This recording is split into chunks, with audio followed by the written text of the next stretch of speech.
All right, you guys, today I'm going to walk you through a snowflake activity with origami paper.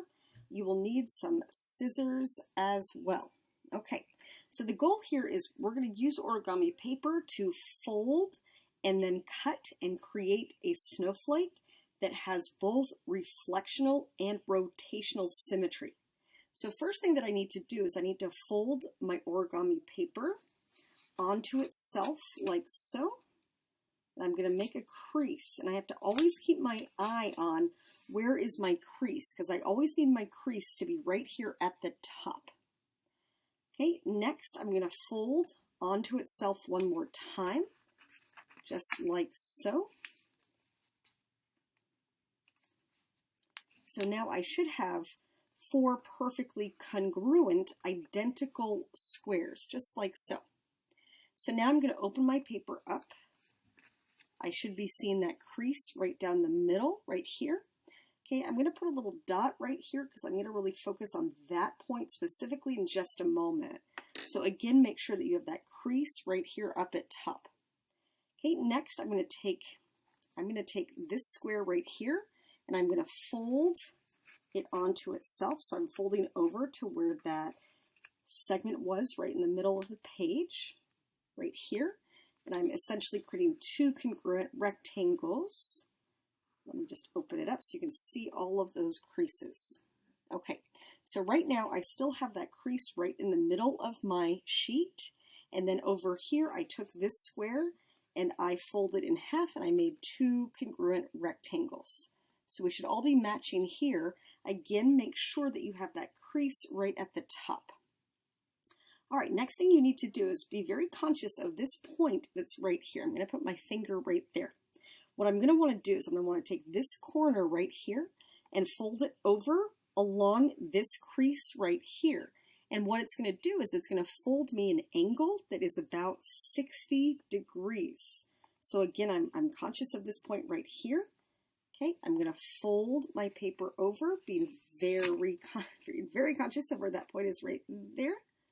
Okay, so right there, I'm going to fold it over to where it meets this pathway right here. So I'm making sure that I'm lined up as close as I can. So look at where I am. I'm showing you where my fingers are right here and here, just so yours matches mine pretty closely. So again, I'm all lined up, and then I'm going to make a crease right here. So again, here was that point that I marked initially. Here I'm looking at where it's going to connect to this crease right over here. And you can see that I have a small little gap between right here and right here. So make sure yours matches mine. This is the most essential fold in our activity. All right, so this angle right here should be about 60 degrees. So watch what's going to happen. I'm going to be, again, conscious of that point right here. And I'm going to take this part and I'm going to fold it onto itself. Like so. So it should overlap pretty cleanly without too much extra over here. So it should be right here now. This is what my activity, right? This is where I'm at in this stage of the activity. Okay, so now that I'm here, I need to be conscious of this point right here. I'm going to take my paper, I'm going to fold it on to itself like this. And I will model that for you one more time. Let me just make my crease first. Okay, so it was like this. And then I just folded it on to itself like so. And then I just made that crease just like so. Okay, so we should have the same paper at this stage of the activity. And right here, see that line, that segment right here? I'm going to take my scissors and I'm going to cut that part of it just along that path right here.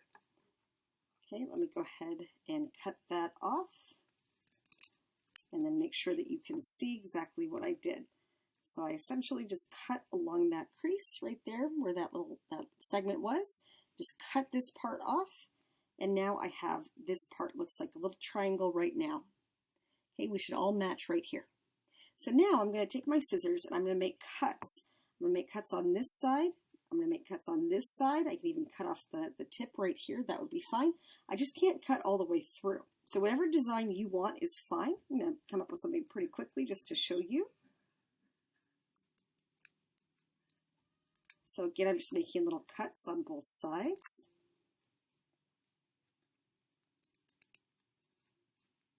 You guys have some artistic license to do whatever you want. I'm going to cut off a little bit of that tip.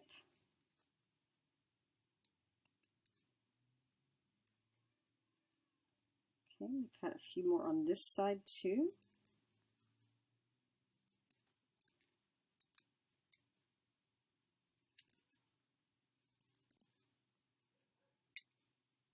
I'll do one more.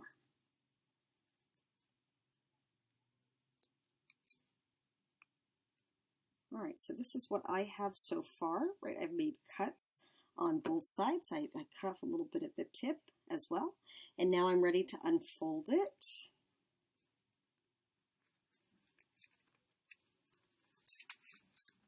And here is what my snowflake looks like, just like so. So if I'm thinking about all of the symmetries that I have here, I should see 6 axes of symmetry. So 6 lines of symmetry, right? We're just looking at mirror lines where we see our snowflake would map onto itself, reflect onto itself on the other side. So if I'm pointing a few of those out to you, I could see, for example, this one right here. I can see this one right here, right? I have 6 total. And then I also see rotational symmetry. It should have 6-fold rotational symmetry. So every 60 degrees, it should map onto itself. It should rotate onto itself. So for example, if I start here, and here's my center of rotation, if I rotate 60 degrees, like so, it should look exactly like how it started. If I rotate another 60 degrees, again, it should look exactly how it started. So we have 6-fold rotational symmetry. I could crank it around 6 times and it would overlap with itself in 1 full revolution. All right, that's all I have for today.